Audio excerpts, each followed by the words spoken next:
just like a certain type of pizza? Or... I like Hawaiian. Do you eat Hawaiian? You can leave. So.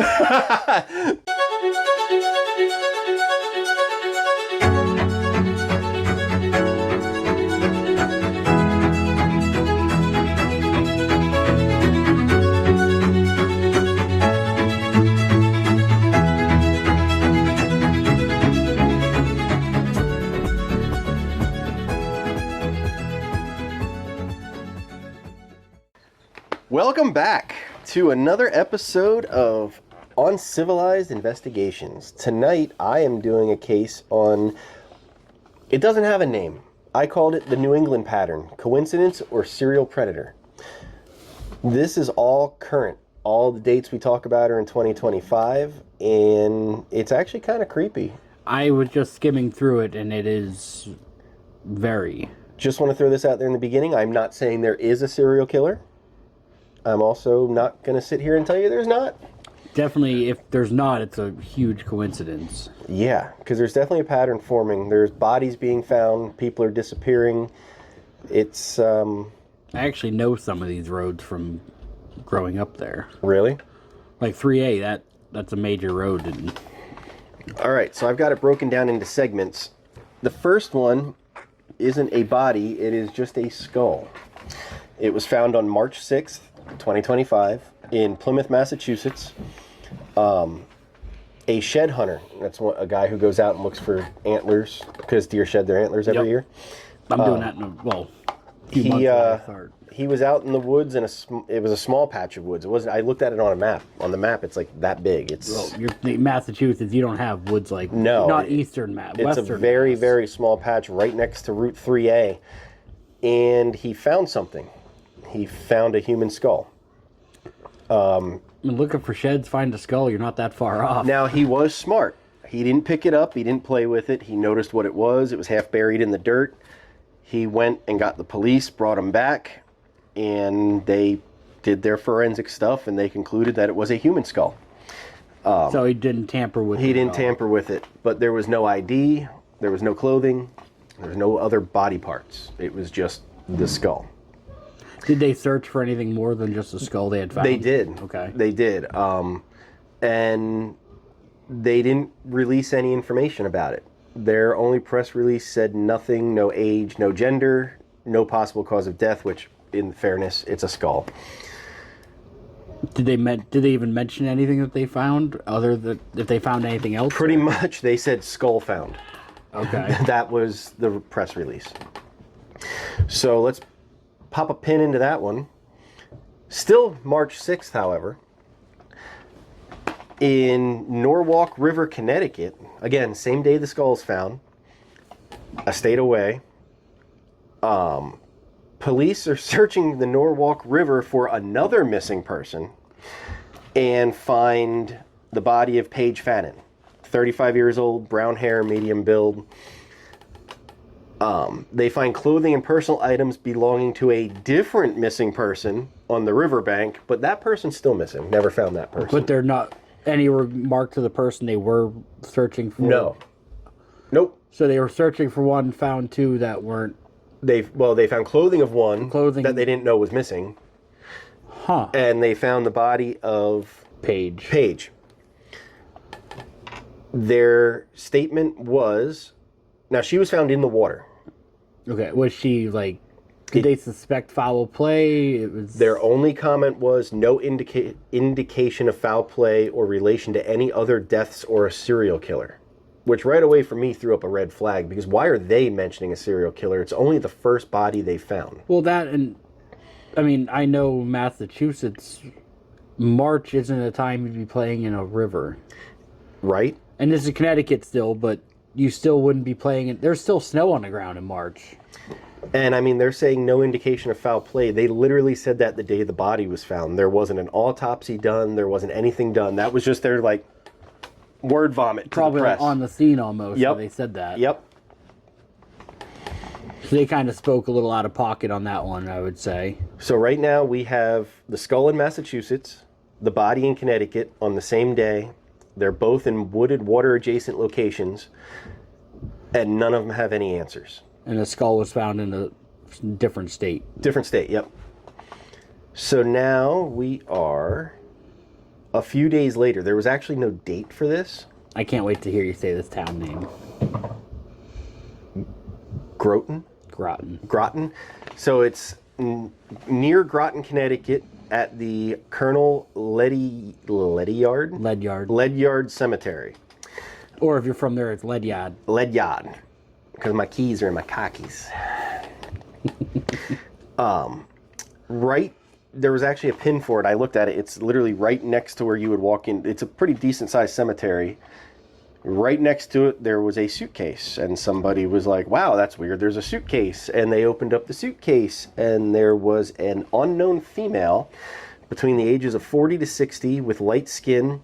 And they said she's more than likely to have Turner syndrome, which I had no idea what that meant. But it means that they have a shorter stature, a wide neck, and a small chin. So I don't know if you ever watched, I'm sure your TikTok algorithm isn't probably the same as mine. Probably not.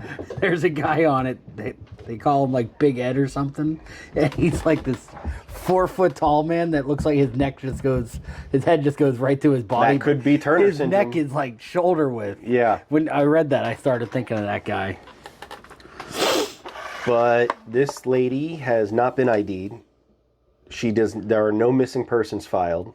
No families have come forward saying that, hey, and the whole point of the Turner syndrome thing is that she would have stood out. Like, people would have known her. Yeah. It's like a midget at a basketball game. So they didn't ID, or did they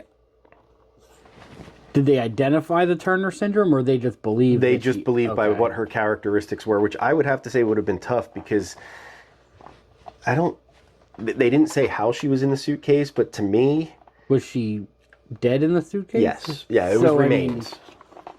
But rigor mortis, her body probably would have kind of stuck in that position as well. I would assume that she probably wasn't all in one piece, but that is my theory. It never said. I just don't see a human fitting into a suitcase without a little chop going on. Well, I mean, it's definitely not pleasant no matter how you do it. No. But after that, on March 21st in New Haven, Connecticut, we have Denise Leary. She is found dead. She's 59 years old. She's been missing since September 29th, 2004. She's found dead right near her New Haven home. She is a mother. Her and her son Josh moved back to New Haven to take care of her mother, who was dying of cancer, I believe. Okay. Joshua is her son, told police that a few nights prior to her disappearance, he thought she was acting weird, and she made him turn the location off on her phone. So, like, they had, I guess, either iPhones or they had, like, Life 360. Yeah. They could see where each other was. She made him delete her so that he couldn't see where she was. How old was he? I want to say, like, 16 or... I'm just wondering 17. if maybe she was going out on a date or something promiscuous that she didn't want her son... Somebody picked her up and he said it looked like a male. Okay. But she came home that night. Oh, okay. Yeah, she returned home safe later that night, and his mother was single as far as anybody knew, but he believed she was seeing somebody. A few days later, however, on September 30th, Joshua knocked on his mom's door and got no response. He said that he was like, okay, maybe she just needed some time to herself and is sleeping. But a few hours later, he grew concerned because his grandmother's in-home nurse came over. They had like one of those in-home nurses. Well, he said she was dying of cancer. Yeah, I'm not sure if it was cancer or not, but she was old and there were some health issues. Intensive care for it almost. But the nurse came over, and it was a habit that his mom would come out and talk to the nurse. Here's what's going well. Here's what we're dealing with. Makes sense. And the whole time the nurse was there, his mom never came out. He went to go in the room and realized that the door was locked from the inside, so nobody could get in. At which point, he called his aunt.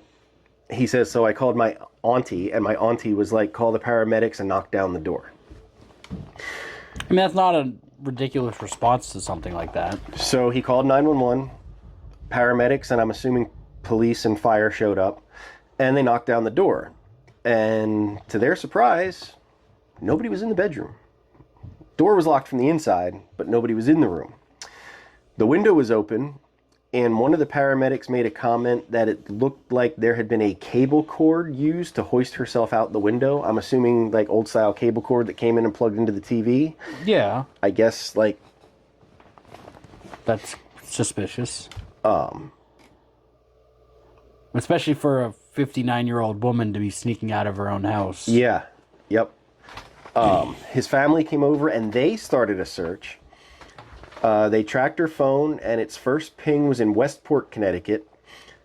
And then 30 minutes later, it was tracked to a park in New Haven. Which is where they were already. Denise's brother was there, and he also has cancer. But they went to the park, and then they went to the other park, and he said he couldn't go very far because of his illness, but he did the best he could. They found no signs of Denise. The next day is when they reported her missing to police. Well, don't they have to wait a certain period of time to report somebody That's false. missing? Oh, really? That is always suggested by the police because, you know, my daughter's missing. Give it a day or two. Maybe she's just out partying. Okay. But you can actually push the police and be like, no. You know, I never knew that. If Jess went missing when she went to the grocery store, if you wanted to, you could tell the police, no, this isn't like her. Yeah. I want you to start now. And they theoretically should. Okay, I never knew that. I actually found that out researching one of these cases. Okay. Where were we? The next day, he reported his sister missing. They started investigating her case. Their office told Dateline in an email that Denise was last seen at her home in New Haven on the night of September 29th and was reported missing by the family on the 1st, which checks out. That's how the story goes. They also informed Dateline that multiple searches involving different agencies in the areas were done where she was last seen utilizing canine units and drones. They were very stressed that they stressed the point that they are exhausting every investigative lead. And in 2025, you got some pretty serious technology compared to other ones we've talked about. According to the police, a family friend reported seeing Denise in Hamden, Connecticut, in the area of Dixwell Avenue near Stop and Shop, and that she did not appear to be distressed at the time. They currently have surveillance footage, but it's being analyzed. Yeah. These cases are so new that... Well, especially I haven't read that far, but... And again, they're saying there is no evidence of foul play at this point. Now, I know foul play is usually used for, like, when it's unconventional circumstances, but if the pattern is different than how they usually live, wouldn't that be considered foul play? Well, as of right now, the way I read it is it looks like she climbed out her own window and went somewhere. I mean, yeah. Could have been a walk away. She could have said, the hell with this, I'm done. But I'm just thinking, it's not in likely. my mind, and there's another twist. I'm just thinking, to me, it sounds like that should be foul play in herself, because for all those years being a mother, she maintained a routine. Yeah, I don't know. So her son, his friends and family, they actually started their own search, and they checked an abandoned house that's in the same neighborhood where they live. Outside on the front yard, they found her makeup palette. I'm assuming one of those little, like, clamshell looking things. Yeah. After that, they found their phone behind a neighbor's house in their neighborhood. He says his grandmother's neighborhood, but that's where they lived. So her abandoned house, makeup, neighbor's house, cell phone. But as of today, nobody's ever been found. She's 5'11", 164 pounds, dark brown hair. She was last seen wearing a black blazer jacket, black hat, dark blue jeans, black boots, and was carrying a multicolored tote bag.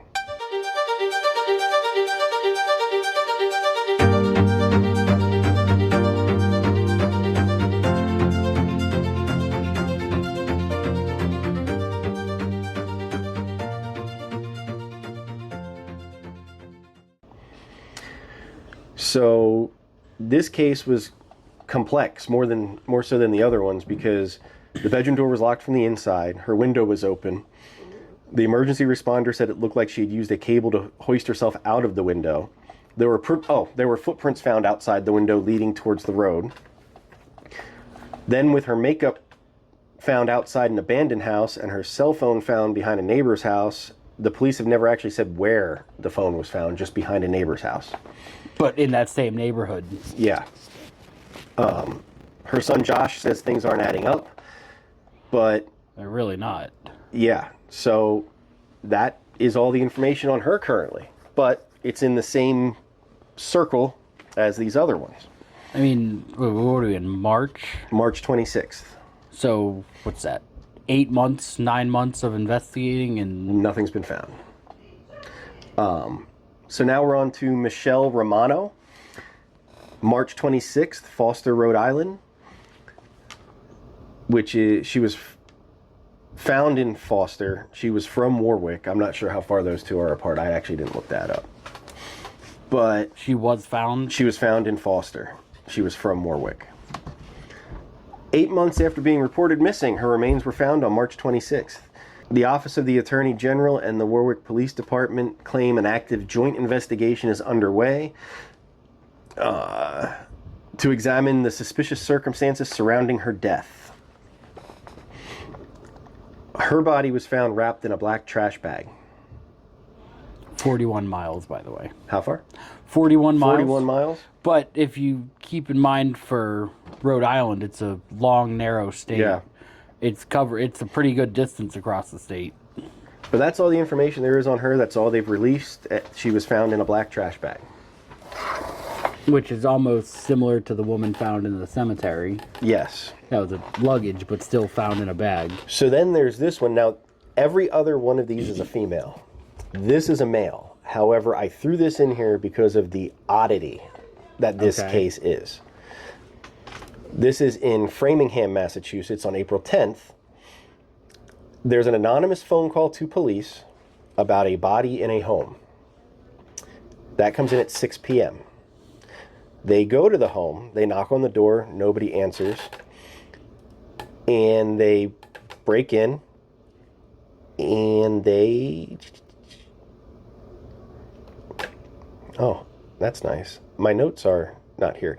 But anyway, they break into the house and they find a body of a younger male, 18, 19 years old.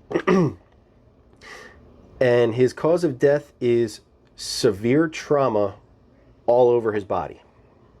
Like, not head trauma, not just chest trauma. Their words were all over his body. He is later identified. I found that yesterday and didn't write it down. He was identified... Brooks Hood. Yes, Brooks Hood. But yeah, so just anonymous From phone... Connecticut and found in Massachusetts? Yep. Huh. But that was it on him. Like, there was he in the wrong place at the wrong time? Did he see something he shouldn't have seen? Was he involved somehow and got cold feet? Or was he not involved at all? It's just really interesting, the amount of... I mean, we're on, the fourth person now that found, and then, 3 found, 1 went missing, and no information to follow. Which, same day, near the Massachusetts Turnpike, so we're still on April 10th, there is a large brush fire near the Turnpike, and firefighters are there fighting the fire, and what did they find? Another body. The police came out, and their first thing they say is, doesn't appear suspicious. There's a human body found in the middle of the woods along a turnpike, but... And it's not suspicious? It's not suspicious. Okay. Did they say the state of the body, or just a body? They did not say. A lot of these cases are very tight-lipped. Like, basically what I could find is what the news reported. The police have not given any, which I get it, it's 2025, they're pending investigation, but... I was wondering if the difference of Massachusetts being a commonwealth versus state gives them less information they have to put out over investigations. True. I mean, especially in one like this where fighting a fire and they find a body and they can come back with... It's not suspicious, like... Yeah. If they're doing an investigation, I don't know if the Commonwealth protects them from not having to disclose information. I don't know. But same day, in Framingham, Massachusetts, another body is found. This is the second one in Framingham to this day, then. So that's, yeah. 3 in one day, 2 in Framingham. The only information that I could find on that was that it was still under investigation and they're trying to find the cause and manner of death. Not whether it was male, female, nothing like that. So 3 bodies, same day, 2 towns. Mm-hmm. Huh.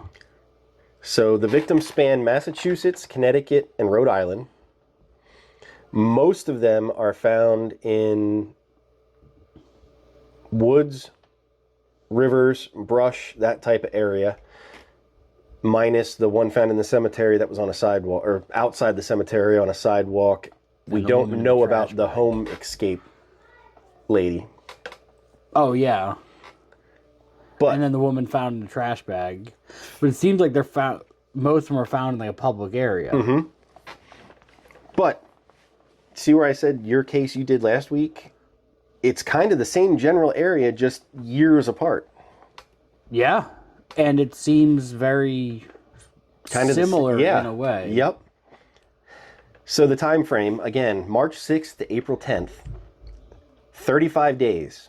8 sets of remains or bodies. Most of them are middle-aged women or vulnerable victims, individuals. And they are all clustered around the I-95 and I-90 corridors. 90 is the Mass Pike. Okay. So we've got some possibilities. A serial killer that's targeting these people, which is creepy. I think the next possibility is even creepier. I'm going to go with the next one with you. Which is the multiple killers overlapping their territories. To me, that's even more creepy than a single serial killer having multiple. I mean, to elaborate on that, it could just be all individual killers that are all operating in the same areas. That's true. Because they're all different as well. Yeah. Drug trafficking and related disposal sites, I don't really buy that because none of these women, the ones that they did identify never said, oh, she was involved in the sex trade, she was involved in drugs. I think, because I know some of my cases, they always related like sex trafficking and drugs and stuff, but those were also 30, 40 years ago. It seems like that's almost kind of the norm. Unfortunately, but it seems less prevalent. But in almost every single one, the cops said nothing suspicious. These aren't tied together. Maybe they're not. Maybe it's just a bunch of psychopaths, each killing one person and dumping them in the same general area. Maybe it's a club. Who knows? It's just very suspicious that, I mean, the lack of information given over these people. And it seems like there should be more of an alarm about the people they are finding. Yeah. Regardless if it's the same person doing it or 8 different people doing it. I know I said it in the last episode, but it just blows my mind when they are looking for missing person A and then stumble across missing person B and C. That's more of a pattern we're finding than with any of the cases we're looking at. Yeah, it's like, oh, we're looking for Jane Smith. Oh, look. Found John Doe. Found John Doe. Oh, look, there's another one. It's like, I'm starting to feel like no matter where you go, there's just bodies littering the landscape. I don't know if I want to go anywhere reading all this stuff. Yeah, like I don't need to. That's one thing. The Cyber Sisters. My dad's one buddy is the kid who found the body. Yes. And he was only like 16 or 17 at the time. Can you imagine just walking down the street and be like, oh, shoot. Shoes, legs, torso. Oh, shit. But, yeah. I didn't realize you knew this part. That's... But that is what I have for the New England pattern. Let us know what you think. Let us know if you think it's a pattern, or if you believe the police and that. Or if you have your own ideas, or if you've found any more information than we have, or if you did it. Let us know. You know, I don't know if I want to be I don't want to be the guy that confessed to.